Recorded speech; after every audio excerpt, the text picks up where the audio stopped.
Aujourd'hui, au bout de ça, on parle de puces qu'on pourra s'implanter. Ce sera quand ça? Certainement dans les 10 années à venir. Et d'abord, on va les implanter dans nos vêtements, c'est-à-dire wearables, comme on le dit. Et après, on pourrait s'imaginer qu'on les implante dans nos cerveaux ou dans notre peau. Et à la fin, peut-être il y a une communication directe entre notre cerveau et le monde digital. Ce que nous voyons, c'est une sorte de fusion du monde physique, digital et biologique. On appelle quelqu'un, on n'a même plus le réflexe de devoir prendre un appareil, ça se fait naturellement. Hein. La technique continue le corps. Oui, naturellement, ça devient, comment dirais-je, intégré dans votre personnalité. Mais si on n'a rien à cacher, il ne faut pas avoir peur. Ce changement technologique, cette révolution, quatrième, je l'appelle, va changer tous les secteurs industriels, ça va changer nos marchés d'emploi, ça va changer notre système d'éducation. Je crois que nous ne sommes pas conscients de l'impact et de la vitesse que cette révolution va avoir. Nous avons des vraies valeurs à défendre. C'est la liberté personnelle, ce sont les droits de l'homme, c'est laïcité, etc. Il faut se reconnaître sur ces valeurs et je crois, là, il y a aussi de force de survivre parce qu'on a la meilleure côté de l'histoire. Mais je crois qu'il faut toujours se rappeler le mot de Charles Darwin. C'est pas le plus fort qui à la fin va survivre, mais c'est celui qui s'adapte le mieux au changement. Il y a même ce rêve d'immortalité ou en tout cas d'une vie très prolongée. On dit voilà, petit à petit on pourra remplacer chaque organe défaillant, peut-être même un jour remplacer certaines fonctions du cerveau. C'est un rêve inouï. Il commence à y avoir des signes de ça. On ne sait pas. Et ce qui est clair pour moi, c'est aussi on est dans une quatrième révolution pour l'humanité. Moi, je trouve ça fascinant, mais ça va aussi définir ce qu'on dit, ce qui est humain. Qu'est-ce que c'est humain dans cette nouvelle constellation?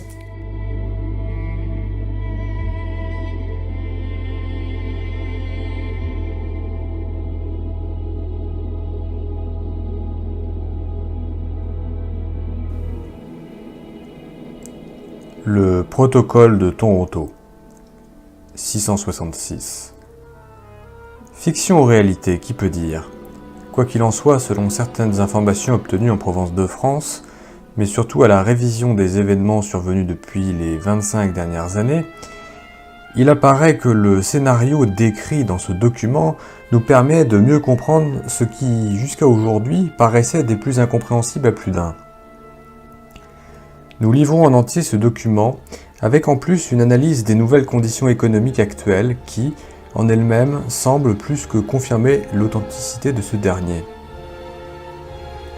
Fin juin 1967, à Montréal, c'est l'Expo 67. À Ottawa, ce sont les derniers préparatifs du centenaire de la Confédération. Aux États-Unis, c'est la contestation à la guerre du Vietnam et, à travers le pays, le Flower Power. Nous sommes près des événements de mai 68 en France, de l'explosion du nationalisme au Québec, du festival Woodstock aux États-Unis. Mais en même temps, cette fin juin de 1967 marque les derniers préparatifs de la mise au point du plan de la chute des nations. Chute des nations prévue par les hautes instances de la franc-maçonnerie anglo-saxonne à Toronto, Canada. Cette réunion secrète, hautement confidentielle, est organisée par les 666, c'est ainsi qu'ils se nomment eux-mêmes, c'est-à-dire ceux qui dirigent les 6 plus grandes banques mondiales, les 6 plus grands consortiums énergétiques de la planète, dont le pétrole fait partie, et les 6 plus grands consortiums de l'agroalimentaire, dont fait partie le contrôle des principales routes alimentaires du monde. Ces 666 étant les plus hauts responsables de la finance internationale, vont définir à l'intérieur de leur réunion une stratégie commune en vue de la mainmise absolue sur le commerce mondial, sur la possession de l'arme énergétique, porte ouverte sur le XXIe siècle, et sur le contrôle international de l'agroalimentaire, lequel comprend aussi pour eux les consortiums pharmaceutiques comprenant à leur tour le marché mondial des vitamines et des vaccins. Leur plan se résume à 3 orientations majeures: l'économique, le politique et le social pour les années 70 et 80. S'il est réussi, le plan doit irrémédiablement déboucher sur la prise du pouvoir mondial par la mise en place du Nouvel Ordre mondial, le même dont le président américain George Bush fera tant la promotion au début des années 70. Titre du document des 666. Panem et circenses, du pain et des jeux du cirque. But du projet mondialiste, le génocide du vital au profit du rentable occulte. Moyen de financement du projet, entre autres, se servir de l'aide humanitaire, de l'aide alimentaire internationale, afin de financer les multinationales des 666. Le document. Toutes les périodes historiques ayant mené à la décadence des civilisations étaient toutes marquées sans exception par l'esprit d'errance des hommes. Aujourd'hui, nous devons faire en sorte que cet esprit se traduise par une société mondiale du loisir, sous toutes ses formes. Ce loisir doit se composer du sexe, des drogues, du sport, des voyages, l'exotisme, et des loisirs en général. Mais tout cela rendu accessible à toutes les couches de la société. L'homme doit arriver à croire qu'il est moderne, et que sa modernité est composée de sa capacité et de sa possibilité de pouvoir jouir largement. Et tout cela, maintenant, et de tout ce qui l'entoure. Pour parvenir à cet objectif, il est impératif de pouvoir infiltrer les médias. Radio, télévision, journaux. Les milieux de la mode et de la culture. Les milieux de la nouvelle musique, par lesquels nous influencerons à coup sûr toutes les couches des sociétés occidentales. Ainsi, en tenant sous la coupe des sens la jeunesse, c'est-à-dire les adultes de demain, nous aurons par conséquent la voie libre pour infiltrer et transformer en profondeur, sans en être inquiétés, le politique, le système légal et l'éducation, ce qui nous permettra de modifier en profondeur le cours, l'orientation future des sociétés visées par notre plan. Les populations, nous le savons, n'ont pas de mémoire historique. Ils répètent inlassablement les erreurs du passé sans se rendre compte que ces mêmes erreurs avaient conduit leurs pères avant eux aux mêmes déchéances qu'ils vivront en pire avant la fin de ce siècle. Voyez par exemple ce que leurs grands-pères ont vécu au début de ce siècle grâce au travail acharné de nos prédécesseurs. Après avoir connu sans limite la libération des mœurs, l'abolition de la morale, en d'autres mots l'errance de l'esprit, ils expérimentèrent la crise économique puis la guerre. Aujourd'hui, leurs petits-enfants et leurs enfants se dirigent droit vers un aboutissement semblable, pire encore car cette fois-ci, il nous permettra enfin de mettre sur pied notre nouvel ordre mondial, sans qu'aucun d'entre eux ne soit à même de s'en rendre compte, trop préoccupés qu'ils seront tous à satisfaire exagérément leurs besoins sensuels les plus primaires. Une norme générale, plus qu'importante, et qui a déjà fait ses preuves au début de ce présent siècle dans la construction et la mise en place du système communiste, par exemple, par les regrettés hauts officiers de nos loges, est la rentabilité de l'exception. En principe, nous le savons, l'exception prouve la règle générale qui lui est contraire. Mais dans notre vocabulaire, l'exception, c'est ce qui doit être imposé à tous. Nous devons faire en sorte de faire des exceptions dans différentes sphères de la société, comme devant être de nouvelles règles, règles générales applicables à tous, un objectif premier de toutes les futures contestations sociales menées par la jeunesse des nations. Ainsi, l'exception deviendra le détonateur par lequel toute la société historique s'effondrera sur elle-même dans un essoufflement et une confusion sans précédent. Les fondements de la société occidentale, dans leur essence, proviennent en droite ligne de l'héritage chrétien, C'est précisément ce même héritage qui fit de la famille le nœud, la pierre angulaire de tout l'édifice social actuel. Nos prédécesseurs qui avaient financé les écrivains révolutionnaires de la fin du XIXe siècle et du début du XXe siècle avaient compris l'importance de fractionner, puis de faire éclater ce noyau vital s'ils voulaient, en Russie, parvenir à mettre en place le nouveau système communiste d'alors. Et c'est précisément ce qu'ils firent en faisant minutieusement produire par les philosophes et les écrivains non conformistes de l'époque un manifeste à la gloire de l'État-Dieu, celui-ci ayant la primauté absolue sur l'individu et sur la famille. Pour aboutir avec certitude à la construction d'un gouvernement mondial, un nouvel ordre mondial communautaire, où tous les individus sans exception seront soumis à l'état mondial de l'ordre nouveau. Nous devons en premier lieu faire disparaître la famille, ce qui entraînera du même coup la disparition des enseignements religieux ancestraux, et en deuxième lieu, niveler tous les individus en faisant disparaître les classes sociales, en particulier les classes moyennes. Mais nous devons procéder de manière à ce que tous ces changements apparaissent comme étant issus de la volonté populaire, qu'ils aient l'apparence de la démocratie. En se servant de cas isolés, mais en les amplifiant à l'extrême, avec l'aide de contestations étudiantes noyautées par nous, de journalistes favorables à notre cause et de politiciens achetés, nous parviendrons à faire mettre en place de nouveaux organismes ayant toutes les apparences de la modernité, tel un bureau de la protection de l'enfance protégé par une charte des droits et libertés. Pour la réussite de notre plan mondial, le plan rouge, il nous faut faire implanter dans toutes les sociétés occidentales des années 70 des bureaux pour la protection de l'enfance, dont les fonctionnaires, de jeunes intellectuels sans expérience, fraîchement sortis d'université où sont mis en évidence nos principes mondialistes, feront respecter à la lettre sans discernement la charte des droits de l'enfant. Qui osera s'opposer à cela sans en même temps être identifié aux barbaries du Moyen-Âge? Cette charte, laborieusement mise au point dans nos loges, nous permettra enfin de réduire à néant toute autorité parentale en faisant éclater la famille en individus farouchement opposés les uns aux autres pour la protection de leurs intérêts personnels. Elle encouragera les enfants à dénoncer des parents trop autoritaires parce que trop traditionnels, trop religieux. Elle contribuera ainsi à soumettre les parents à une psychose collective de la peur, ce qui provoquera inéluctablement, d'une manière générale dans la société, un relâchement de l'autorité parentale. Ainsi, nous aurons réussi, dans un premier temps, à produire une société semblable à celle de la Russie des années 50, où les enfants dénonçaient à l'État leurs parents, et cela sans que personne ne s'en aperçoive.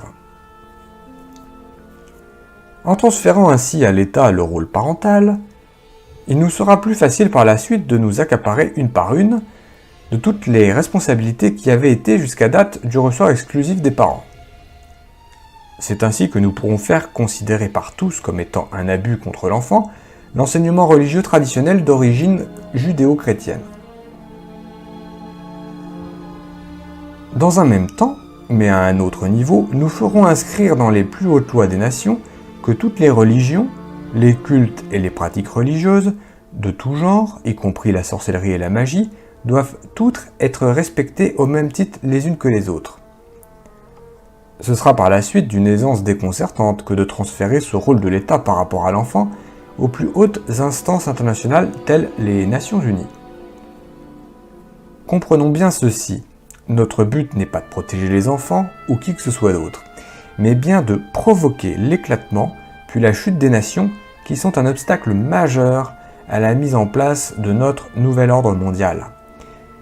C'est la raison pour laquelle les bureaux de protection de l'enfance doivent être investis d'une autorité légale absolue. Ils doivent être en mesure, comme bon leur semblera, mais toujours sous le prétexte de la protection de l'enfant, de pouvoir retirer ces derniers de leurs milieux familiaux originels et les placer dans des milieux familiaux étrangers ou des centres gouvernementaux déjà acquis à nos principes mondialistes et à religieux. Par conséquent, sera ainsi achevée la brisure définitive de la cellule familiale occidentale. Car, sans la protection et la surveillance de leurs parents originaux, ces enfants pourront être ainsi définitivement handicapés dans leur développement psychologique et moral, et représentés par voie de conséquence naturelle des proies facilement adaptables à nos visées mondialistes. Pour la réussite assurée d'une telle entreprise, il est primordial que les fonctionnaires travaillant dans ces bureaux au service de l'État soient jeunes, sans expérience passée, imbus de théories que nous savons vides et sans efficacité, et surtout soient obsédés par l'esprit missionnaire de grands protecteurs de l'enfance menacée. Car pour eux, tous les parents doivent représenter des criminels en puissance, des dangers potentiels au bien-être de l'enfant ici considéré comme étant un dieu. Un bureau de la protection de l'enfance et une charte des droits de l'enfant n'ont aucune raison d'être sans enfants menacés. De plus, les exceptions et les exemples historiques utilisés pour leur mise en place finiraient tôt ou tard par disparaître s'ils n'étaient pas constamment alimentés par de nouveaux cas se produisant sur une base continue.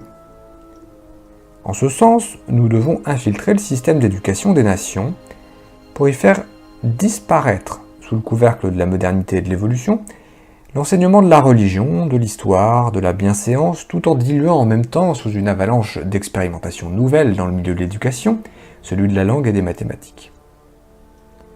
De cette manière, en enlevant aux jeunes générations toute base et toute frontière morale, toute connaissance du passé, donc toute fierté nationale, donc tout respect d'autrui, tout pouvoir par la connaissance du langage et des sciences, donc sur la réalité, nous contribuerons à fabriquer une jeunesse largement disposée à toutes les formes de délinquance. Dans ce nouvel univers morcelé par la peur, les parents et leur abandon de toute responsabilité face à leur enfant, nous aurons la voie libre pour former à notre manière et selon nos objectifs premiers, une jeunesse où l'arrogance, le mépris, l'humiliation d'autrui seront considérés comme étant les nouvelles bases de l'affirmation de soi et de la liberté. Mais nous savons, à même l'expérience du passé, qu'une jeunesse semblable est d'ores et déjà condamnée à son autodestruction, car celle-ci est foncièrement individualiste, donc anarchiste par définition. En ce sens, elle ne peut aucunement représenter une base solide pour la continuité de quelque société que ce soit, et encore moins une valeur sûre pour la prise en charge de ces vieillards.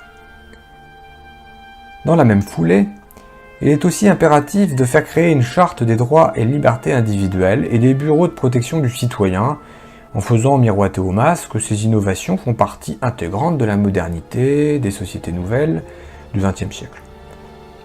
De la même manière, et en même temps, mais à un autre niveau, faire voter de nouvelles lois pour le respect et la liberté individuelle, comme dans le cas de la famille, mais sur le plan de la société. Ces lois entreront en conflit avec les droits de la collectivité, menant ainsi les sociétés visées droit à leur autodestruction. Car ici l'inversion est totale. Ce n'est plus la société, le droit de la majorité, qui doit être protégé contre des individus pouvant la menacer, mais bien plutôt le droit de l'individu qui se doit d'être protégé contre les menaces possibles de la majorité. Voilà le but que nous nous sommes fixés. Pour achever l'éclatement de la famille, du système d'éducation, donc de la société en général, il est primordial d'encourager la liberté sexuelle à tous les échelons de la société occidentale. Il faut réduire l'individu, donc les masses, à l'obsession de satisfaire leurs instincts primaires par tous les moyens possibles. Nous savons que cette étape représente le point culminant par lequel toute société finira par s'effondrer sur elle-même. N'en a-t-il pas été ainsi de l'Empire romain à son apogée et de toute civilisation semblable à travers l'histoire ?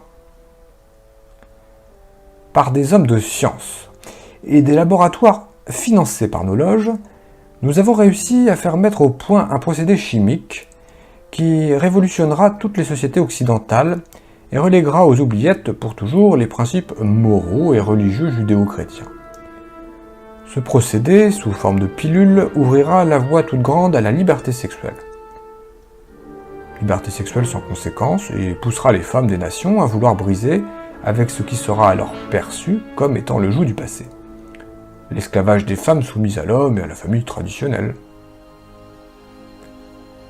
Jadis, centre et pivot de la cellule familiale, la femme moderne, maintenant en tant qu'individu indépendant, voudra briser avec son rôle traditionnel, se détacher de la famille et mener sa vie selon ses propres aspirations personnelles. Rien de plus naturel, nous le savons, mais là où nous interviendrons fortement, ce sera d'infiltrer tous les nouveaux mouvements de contestation féminins, en poussant leur logique jusqu'à ses extrêmes limites de conséquences. Et ces limites se trouvent déjà inscrites dans l'éclatement définitif de la famille traditionnelle et de la société judéo-chrétienne. Cette libération sexuelle sera le moyen ultime par lequel il nous sera possible de faire disparaître de la conscience populaire toute référence au bien et au mal. L'effondrement de cette barrière religieuse et morale nous permettra d'achever le processus de la fausse libération de l'homme de son passé, mais qui, en réalité, est une forme d'esclavage, qui sera profitable à nos plans mondialistes. Cette porte ouverte pour l'encouragement à la liberté sexuelle, au divorce, à l'avortement sur demande, à la reconnaissance légale des diverses formes d'homosexualité, nous aidera à modifier en profondeur les bases historiques du droit légal des sociétés. Elle sera un atout majeur pour pousser l'ensemble des individus à un relâchement général des mœurs, pour diviser les individus les uns par rapport aux autres, selon leurs instincts et leurs intérêts propres, pour détruire l'avenir de la jeunesse en la poussant aux expériences néfastes de la sexualité active et de l'avortement, et pour briser moralement les générations futures en les poussant à l'alcoolisme, aux drogues diverses, dont nos officiers supérieurs des loges internationales se chargeront d'en prendre le contrôle au niveau mondial, et au suicide, celui-ci considéré par une jeunesse désabusée et abandonnée à elle-même comme étant une fin chevaleresque. Décevons la jeunesse des nations en lui montrant ses parents comme étant irresponsables, irreligieux, immoraux, ne cherchant en définitive que le plaisir, l'évasion et la satisfaction effrénée de leurs instincts au profit du mensonge, de l'hypocrisie et de la trahison. Faisons du divorce et de l'avortement une nouvelle coutume sociale, acceptée par tous. Poussons-la ainsi à la criminalité sous toutes ses formes et à se réfugier en groupes distincts, hors d'atteinte du milieu familial qu'elle percevra inévitablement comme étant une menace pour sa propre survie. Le tissu social étant ainsi bouleversé à jamais, il nous sera dès lors possible d'agir sur le politique et l'économique des nations afin de les soumettre à notre merci, pour en venir à accepter de force nos plans d'un nouvel ordre mondial. Car, il faut bien se l'avouer, les nations dépourvues qu'elles seront alors de pouvoir compter sur une jeunesse forte, sur une société où les individus regroupés autour d'un idéal commun, renforcés par des remparts moraux indéfectibles, auraient pu lui apporter son soutien historique, ne pourront qu'abdiquer à notre volonté mondiale. Ainsi pourrons-nous alors inaugurer ce qui fut tant annoncé par nos créations passées, à savoir le système communiste qui prophétisait une révolution mondiale mise en branle par tous les rejetés de la Terre, puis le nazisme par lequel nous avions annoncé un nouvel ordre mondial pour 1000 ans. Voilà notre but ultime, le travail récompensé de tous les valeureux morts, au labeur pour son accomplissement depuis des siècles, disons-le haut et fort, tous les frères des loges passées, morts dans l'anonymat pour la réalisation de cet idéal qui nous est maintenant possible de toucher du bout des doigts. Il est bien reconnu par tous que l'homme, une fois après avoir assuré ses besoins primaires, nourriture, habillement et gîte, est beaucoup plus enclin à être moins vigilant. Permettons-lui d'endormir sa conscience tout en orientant à notre guise de son esprit, en lui créant de pures pièces des conditions économiques favorables. Donc, pendant cette période des années 70 où nos agents s'infiltreront partout dans les différentes sphères de la société pour faire accepter nos nouvelles formes de normes dans l'éducation, le droit légal, le social et le politique, nous verrons à répandre autour de lui un climat économique de confiance, du travail pour tous, l'ouverture du crédit pour tous, des loisirs pour tous, seront nos tandems pour la création illusoire d'une nouvelle classe sociale. Nouvelle classe sociale que nous nommerons la classe moyenne. Car une fois nos objectifs atteints, cette classe du milieu, située entre les pauvres séculaires et nous les riches, nous la ferons disparaître en lui coupant définitivement tout moyen de survie. En ce sens, nous ferons des États-nations, les nouveaux parents des individus, à travers ce climat de confiance où nos agents internationaux auront fait le nécessaire pour écarter tout spectre de guerre mondiale, nous encouragerons la centralisation à outrance pour l'État. De cette manière, les individus pourront acquérir l'impression d'une liberté totale à explorer, pendant que le fardeau légendaire des responsabilités personnelles sera transféré à l'État. C'est ainsi qu'il nous sera possible de faire augmenter d'une manière vertigineuse le fardeau de l'État en multipliant sans limite aucune la masse des fonctionnaires intellectuels. Assurés pour des années à l'avance d'une sécurité matérielle, ceux-ci seront par conséquent de parfaits exécutants du pouvoir gouvernemental, en d'autres termes, de notre pouvoir. Créer ainsi une masse impressionnante de fonctionnaires qui à elle seule formera un gouvernement dans le gouvernement, quel que soit le parti politique qui sera alors au pouvoir. Cette machine anonyme pourra nous servir un jour de levier lorsque le moment sera venu pour accélérer l'effondrement économique des États-nations, car ceux-ci ne pourront pas indéfiniment supporter une telle masse salariale sans devoir s'endetter au-delà de leurs moyens. D'un autre côté, cette même machine qui donnera une image froide et insensible de l'appareil gouvernemental, cette machine complexe et combien inutile dans beaucoup de ses fonctions, nous servira de paravent et de protection contre les populations. Car qui osera s'aventurer à travers les dédales d'un tel labyrinthe en vue de faire valoir ses doléances personnelles? Toujours pendant cette période d'étourdissement général, nous en profiterons aussi pour acheter ou éliminer selon les nécessités du moment tous les dirigeants d'entreprises, les responsables des grands organismes d'État, les centres de recherche scientifique dont l'action et l'efficacité risqueraient de donner trop de pouvoir aux États-nations. Il ne faut absolument pas que l'État devienne une force indépendante en elle-même qui risquerait de nous échapper et de mettre en danger nos plans ancestraux. Nous veillerons aussi à avoir une mainmise absolue sur toutes les structures supranationales des nations. Ces organismes internationaux doivent être placés sous notre juridiction absolue. Dans le même sens, et pour garantir la rentabilité de notre influence auprès des populations, nous devrons contrôler tous les médias d'information. Nos banques verront donc à ne financer que ceux qui nous sont favorables, tandis qu'elles superviseront la fermeture des plus récalcitrants. Cela devrait en principe passer presque inaperçu dans la population.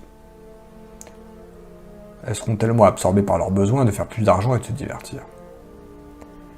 Nous devrons nous occuper à finaliser dès maintenant la phase de dérégionalisation des régions rurales amorcée au début de la crise économique de 29. Surpeupler les villes était notre tandem de la révolution industrielle.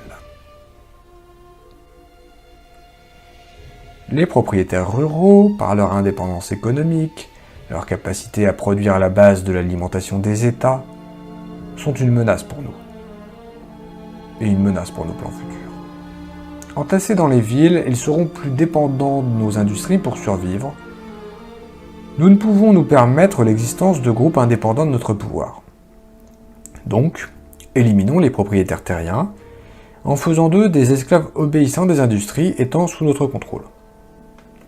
Quant aux autres, permettons-leur de s'organiser en coopératives agricoles que nos agents infiltreront pour mieux les orienter selon nos priorités futures.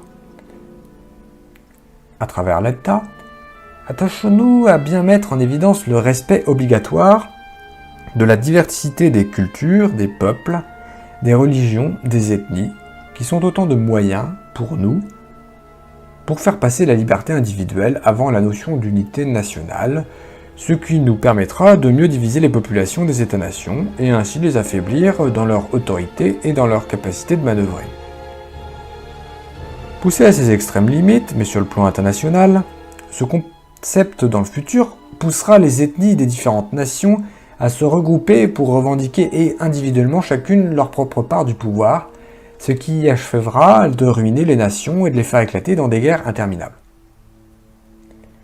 Lorsque les États-nations seront ainsi affaiblis par autant de luttes intestines, toutes fondées sur la reconnaissance des droits des minorités à leur indépendance, que les nationalistes divisés en différentes factions culturelles et religieuses s'opposeront aveuglément dans des luttes sans issue, que la jeunesse aura totalement perdu contact avec ses racines, alors nous pourrons nous servir des Nations Unies pour commencer à imposer notre nouvel ordre mondial. D'ailleurs, à ce stade-là, les idéaux humanitaires, sociaux et historiques des États-nations auront depuis longtemps éclaté sous la pression des divisions intérieures. 18 ans plus tard, soit 6 x 3, 18, 6, 6, 6, se tint une autre réunion d'importance au Canada. Le groupe des 666 se réunit encore une fois à Toronto à la fin de juin 1985. Mais cette fois-ci afin de finaliser les dernières étapes devant déboucher et sur la chute des nations et sur la prise du pouvoir international par les Nations Unies.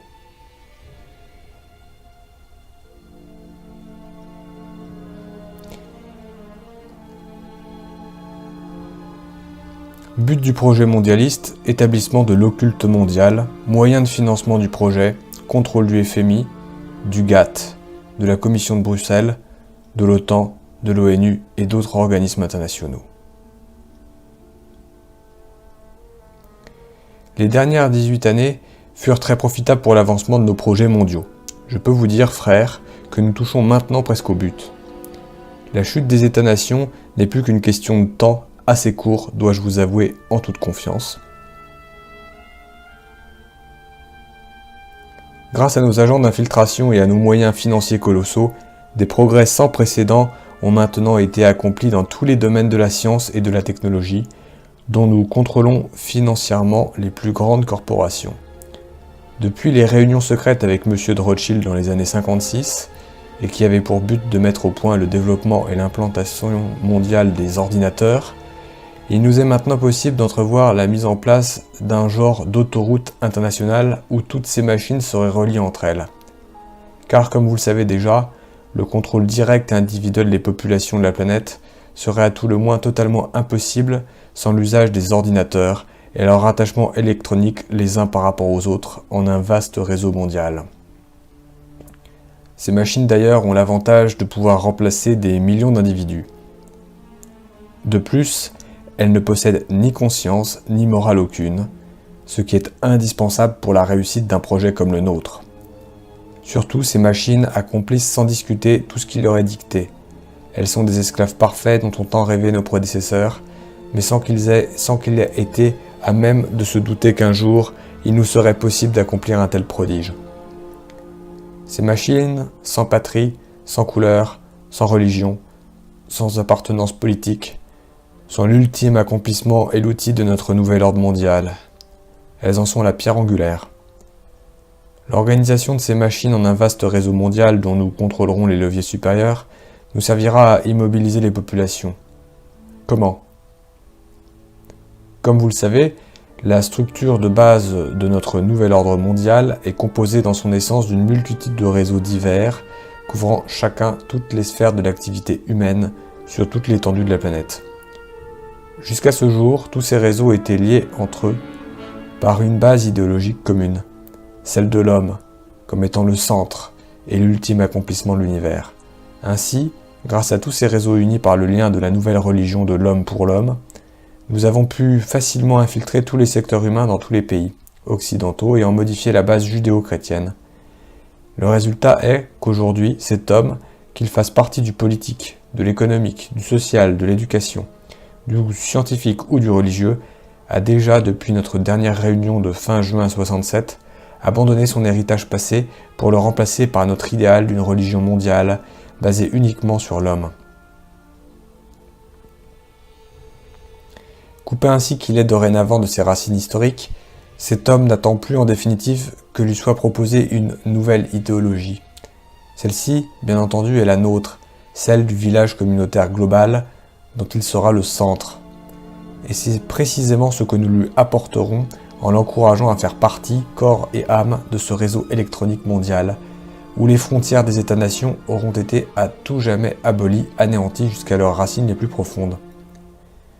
Pendant que cet homme égaré sera absorbé par son enthousiasme aveugle à faire partie de sa nouvelle communauté mondiale en faisant partie de ce vaste réseau d'ordinateurs pour notre compte, nous verrons à partir des leviers supérieurs qui lui seront cachés à le ficher, à l'identifier, à le comptabiliser et à le rentabiliser selon notre propre objectif.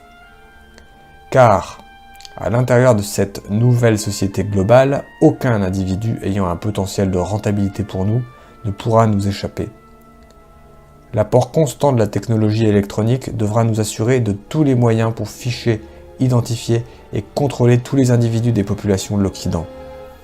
Quant à ceux qui ne représenteront aucune rentabilité exploitable par nous, nous verrons à ce qu'ils s'éliminent d'eux-mêmes à travers toutes les guerres intestines locales que nous aurons pris soin de faire éclater ici et là en nous ayant servi et de la chute de l'économie des États-nations et des oppositions et des revendications des divers groupes composant ces mêmes États. Voici donc la manière détaillée par laquelle nous procéderons d'ici 1998 pour paver la route à la naissance de notre gouvernement mondial. Premier point, décupler la société des loisirs qui nous a été si profitable à date, en nous servant de l'invention du vidéo que nous avons financé et des jeux qui lui sont rattachés. Finissons de pervertir la morale de la jeunesse, offrons-lui la possibilité de satisfaire maintenant tous ses instincts. Un être possédé par ses sens et esclave de ceux-ci, nous le savons, n'a ni idéal ni force intérieure pour défendre quoi que ce soit. Il est un individualiste par nature et représente un candidat parfait que nous pouvons modeler aisément selon nos désirs et nos priorités. D'ailleurs, rappelez-vous avec quelle facilité nos prédécesseurs ont pu orienter toute la jeunesse allemande au début du siècle en se servant du désabusement de cette dernière. Deuxième point, encourager la contestation étudiante pour toutes les causes rattachées à l'écologie. La protection obligatoire de cette dernière sera un atout majeur le jour où nous aurons poussé les États-nations à échanger leur dette intérieure contre la perte de 33% de tout leur territoire demeuré à l'état sauvage. Comblons le vide intérieur de cette jeunesse en l'initiant dès son tout jeune âge à l'univers des ordinateurs. Utilisons pour cela son système d'éducation, un esclave au service d'un autre esclave que nous contrôlons. C'était le point 3. Point 4. Sur un autre plan, établissons le libre-échange international comme étant une priorité absolue pour la survie économique des États-nations. Cette nouvelle conception économique nous aidera à accélérer le déclin des nationalistes de toutes les nations, à les isoler en factions diverses et au moment voulu à les opposer farouchement les uns aux autres dans des guerres intestines qui achèveront de ruiner ces nations. Point 5. Pour nous assurer à tout prix de la réussite d'une telle entreprise, faisons en sorte que nos agents déjà infiltrés dans les ministères des Affaires intergouvernementales et de l'immigration des États-nations fassent modifier en profondeur les lois de ces ministères. Ces modifications viseront essentiellement à ouvrir les portes des pays occidentaux à une immigration de plus en plus massive à l'intérieur de leurs frontières. Immigration que nous aurons d'ailleurs provoquée, en ayant pris soin de faire éclater ici et là de nouveaux conflits locaux. Également, utilisons des campagnes de presse bien orchestrées dans l'opinion publique des États-nations ciblées.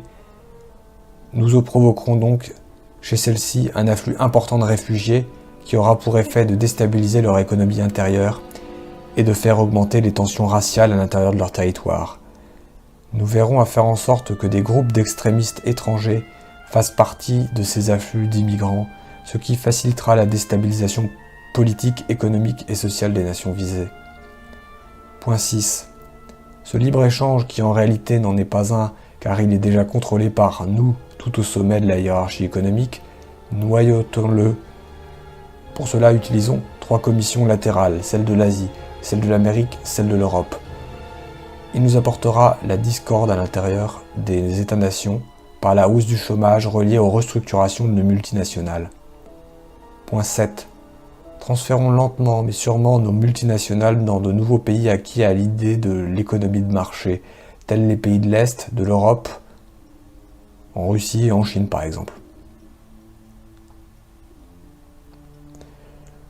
Nous nous fichons bien pour l'instant si leur population représente ou non un vaste bassin de nouveaux consommateurs. Ce qui nous intéresse, c'est d'avoir accès en premier lieu à une main-d'œuvre esclave, à bon marché et non syndiquée. Main-d'œuvre que nous offrent ces pays et ceux du tiers-monde. D'ailleurs, leurs gouvernements ne sont-ils pas mis en place par nous ? Ne font-ils pas appel à l'aide étrangère et auprès de notre Fonds monétaire international et de notre Banque mondiale ? Ces transferts offrent plusieurs avantages pour nous. Ils contribuent à entretenir ces nouvelles populations dans l'illusion d'une libération économique, d'une liberté politique, alors qu'en réalité nous les dominerons par l'appétit du gain et un endettement dont ils ne pourront jamais s'acquitter. Quant aux populations occidentales, elles seront entretenues dans le rêve du bien-être économique, car les produits importés de ces pays ne subiront aucune hausse de prix. Par contre, sans qu'elles s'en aperçoivent au début, De plus en plus d'industries seront obligées de fermer leurs portes à cause des transferts que nous aurons effectués hors des pays occidentaux.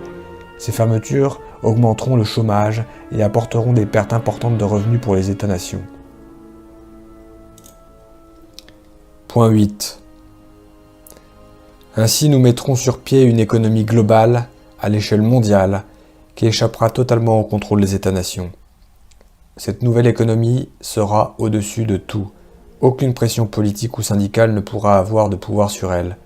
Elle dictera ses propres politiques mondiales et obligera à une réorganisation politique, mais selon nos priorités à l'échelle mondiale. Point 9. Par cette économie indépendante n'ayant de loi que nos lois, nous établirons une culture de masse mondiale. Par le contrôle international de la télévision, des médias, nous instituerons une nouvelle culture. Mais nouvelle culture nivelée, uniforme pour tous, sans qu'aucune création future ne nous échappe. Les artistes futurs seront à notre image, ou bien ne pourront survivre. Fini donc ce temps où des créations culturelles indépendantes mettaient à tout moment en péril nos projets mondialistes, comme cela fut si souvent le cas dans le passé. Point 10. Par cette même économie, il nous sera alors possible de nous servir des forces militaires des États-nations, telles celles des États-Unis, dans des buts humanitaires. En réalité, ces forces nous serviront à soumettre des pays récalcitrants à notre volonté. Ainsi, les pays du tiers-monde et d'autres semblables à eux ne pourront pas être en mesure d'échapper à notre volonté de nous servir de leur population comme main-d'œuvre esclave. Point 11. Pour contrôler le marché mondial, nous devrons détourner la productivité de son but premier, c'est-à-dire libérer l'homme de sa dureté du travail. Au contraire, nous l'orienterons en fonction de la retourner contre l'homme, en asservissant ce dernier à notre système économique où il n'aura que le choix de devenir notre esclave et même un futur criminel. Point 12. Tous ces transferts à l'étranger de nos multinationales et la réorganisation mondiale de l'économie auront pour but, entre autres, de faire grimper le chômage dans les pays occidentaux. Cette situation sera d'autant plus réalisable parce qu'au départ, nous aurons privilégié l'importation massive des produits de base à l'intérieur des États-nations et du même coup, nous aurons surchargé ces États par l'emploi exagéré de leur population à la production de services qu'ils ne pourront plus payer. Ces conditions extrêmes multiplieront par millions les masses d'assistés sociaux de tout genre, d'illettrés, de sans-abri. Point 13. Par des pertes de millions d'emplois dans le secteur primaire, à même les évasions déguisées de capitaux étrangers hors des États-nations, il nous sera ainsi possible de mettre en danger de mort l'harmonie sociale par le spectre de la guerre civile. Point 14. Ces manipulations internationales des gouvernements et des populations des États-nations nous fourniront le prétexte d'utiliser notre FMI pour pousser les gouvernements occidentaux à mettre en place des budgets d'austérité sous le couvercle de la réduction illusoire de leur dette nationale, de la conservation hypothétique de leur cote de crédit international, de la préservation impossible de la paix sociale. Point 15. Par ces mesures budgétaires d'urgence, nous briserons ainsi le financement des États-nations pour tous leurs méga-projets qui représentent une menace directe à notre contrôle mondial de l'économie. D'ailleurs, toutes ces mesures d'austérité nous permettront de briser les volontés nationales de structures modernes dans les domaines de l'énergie, de l'agriculture, du transport et des technologies nouvelles. Point 16. Deuxième grand point, l'aurore rouge. L'aurore rouge, but du projet mondialiste, établissement de l'occulte mondial. Moyen de financement du projet, contrôle du FMI, du GATT, de la Commission de Bruxelles, de l'OTAN, de l'ONU et d'autres organismes internationaux. Première partie.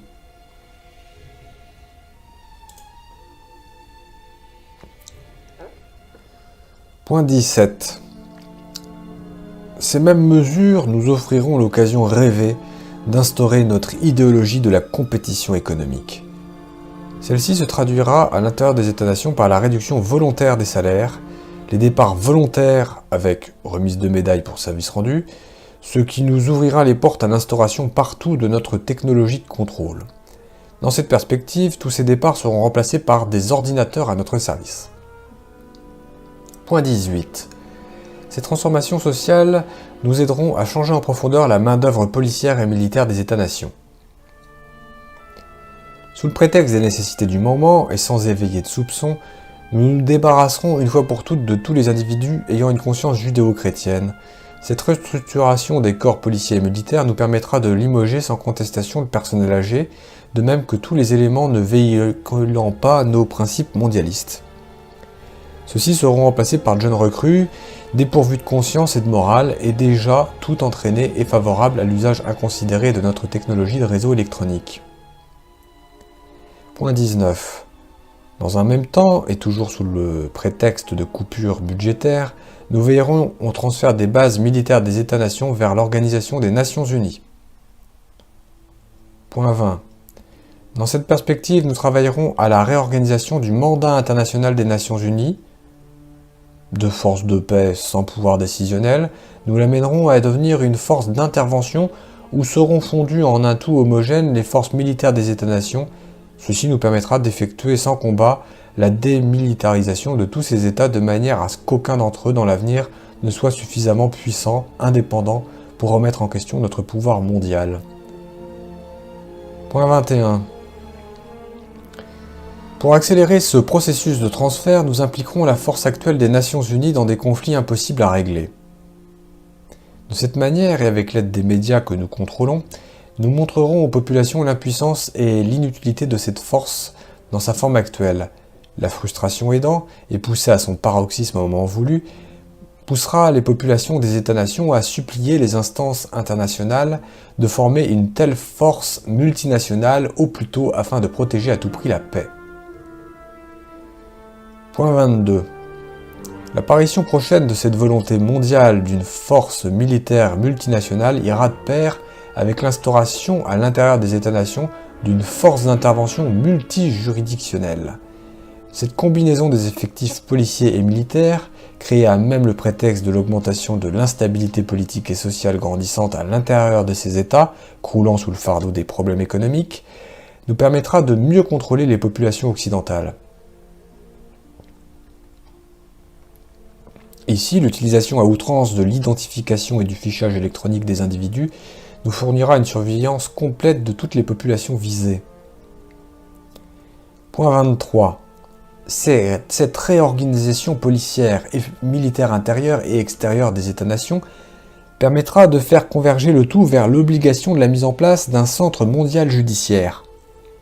Ce centre permettra aux différents corps policiers des États-nations d'avoir rapidement accès à des banques de données sur tous les individus potentiellement dangereux pour nous sur la planète. L'image d'une meilleure efficacité judiciaire et les liens de plus en plus étroits créés et entretenus avec le militaire nous aideront à mettre en valeur la nécessité d'un tribunal international doublé d'un système judiciaire mondial, l'un pour les affaires civiles, les criminels, individuels, et l'autre pour les nations. Point 24.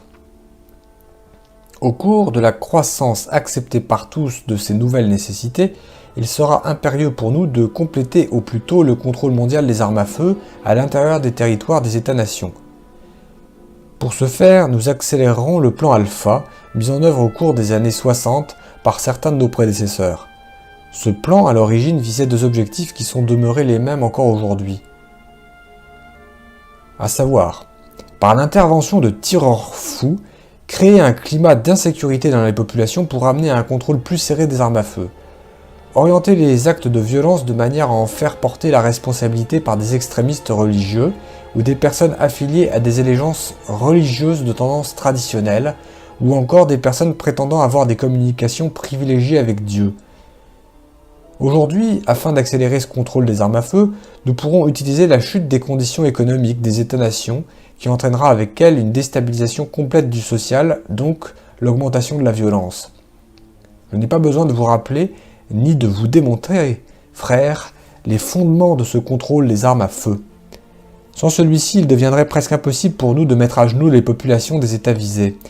Rappelez-vous avec quel succès nos prédécesseurs ont pu contrôler l'Allemagne de 1930 avec les nouvelles lois mises en application à l'époque. Lois d'ailleurs sur lesquelles sont fondées les lois actuelles des États-nations pour ce même contrôle. Point 25. Les dernières étapes se rapportent à la phase oméga, phase expérimentée à partir des expérimentations effectuées au début des années 70. Cette phase oméga et ces expérimentations renferment la mise en application à l'échelle mondiale des armes électromagnétiques. Les changements de climat entraînant la destruction des récoltes, la faillite dans ces conditions des terres agricoles, la dénaturation par moyens artificiels des produits alimentaires de consommation courante, l'empoisonnement de la nature par une exploitation exagérée et inconsidérée, et l'utilisation massive de produits chimiques dans l'agriculture. Tout cela, frère, mènera à la ruine assurée des industries alimentaires des États-nations. L'avenir du contrôle des populations de ces États passe obligatoirement par le contrôle absolu par nous de la production alimentaire à l'échelle mondiale et par la prise de contrôle des principales routes alimentaires de la planète. Pour ce faire, il est nécessaire d'utiliser l'électromagnétique, entre autres, pour déstabiliser les climats des États les plus productifs sur le plan agricole. Quant à l'empoisonnement de la nature, elle sera d'autant plus accélérée que l'augmentation des populations l'y poussera sans restriction. Point 26. L'utilisation de l'électromagnétique pour provoquer des tremblements de terre dans les régions industrielles les plus importantes des États-nations contribuera à accélérer la chute économique des États les plus menaçants pour nous, de même qu'à amplifier l'obligation de la mise en place de notre nouvel ordre mondial. Point 27. Qui pourra nous soupçonner ? Qui pourra se douter des moyens utilisés ? Ceux qui oseront se dresser contre nous en diffusant de l'information quant à l'existence et au contenu de notre conspiration deviendront suspects aux yeux des autorités de leur nation et de leur population. Grâce à la désinformation, aux mensonges, à l'hypocrisie et à l'individualisme que nous avons créés au sein des peuples des États-nations, l'homme est devenu un ennemi pour l'homme. Ainsi, ces individus indépendants, qui sont des plus dangereux pour nous, justement à cause de leur liberté, seront considérés par leurs semblables comme étant des ennemis et non des libérateurs. L'esclavage des enfants, le pillage des richesses du tiers-monde, le chômage, la propagande pour la libération de la drogue, l'abrutissement de la jeunesse des nations, l'idéologie du respect de la liberté individuelle diffusée au sein des églises judéo-chrétiennes et à l'intérieur des États-nations, l'obscurantisme considéré comme une base de la fierté, les conflits interethniques et notre dernière réalisation, à savoir les restrictions budgétaires, tout cela nous permet enfin de voir l'accomplissement ancestral de notre rêve, celui de l'instauration de notre nouvel ordre mondial. Fin du document, fin juin 1985. En conclusion, alors, ce protocole de Toronto 666, mythe ou réalité ? Ce serait comme de demander si le meilleur des mondes était lui aussi un mythe ou une réalité, même s'il s'agit d'un roman. De même pour 1984. Pourtant, son auteur a lui aussi eu accès à des documents d'époque pour le créer. Cet auteur, c'est Serge Monast. Serge Monast savait bien que la révélation, la diffusion des informations qu'il possédait, mais sous une autre forme que celle du roman, aurait éveillé chez les populations beaucoup plus de méfiance que d'acceptation. Et combien d'autres auteurs ont dû, eux aussi, user du même stratagème pour avertir leurs contemporains et les générations futures. Alors, le protocole de Toronto 666 et l'aurore rouge, mythe ou réalité ? L'urgence de la situation actuelle, c'est engendrée par le début des restrictions budgétaires qui marquent le commencement de la fin, la réalisation proche du nouvel ordre mondial occulte. Cette urgence ne permettrait-elle pas la rédaction d'un roman, ce qui aurait pris trop de temps dans le contexte présent ? Mais l'impact provoqué quant à la révélation de ces documents est tout de même important, car leur publication aura pour effet de placer sur la défensive ceux qui en sont à l'origine. Ce qui est souhaité ici, c'est qu'au-delà de la désinformation véhiculée et entretenue par des politiciens sans scrupules et par des gens apeurés face à la possibilité de perdre des intérêts personnels, chaque lecteur puisse réfléchir, se regrouper avec d'autres semblables à lui et prendre maintenant des moyens pour survivre face à ce qui vient. Même si ma vie est en danger à cause de la diffusion d'informations comme celle-ci, la vôtre l'est encore plus par l'ignorance de ces mêmes informations. Alors, le protocole de Toronto, 666 et l'aurore rouge, mythe ou réalité? À vous de répondre. À vous de voir dans les événements récemment passés et futurs si ces documents appartiennent au domaine de la fiction ou de la réalité. À vous de réaliser que la peur n'a d'autre objet que de vous paralyser et de vous placer à la merci de ceux qui ne veulent que vous contrôler pour mieux vous asservir selon leurs intérêts, qui en fin de compte ne sont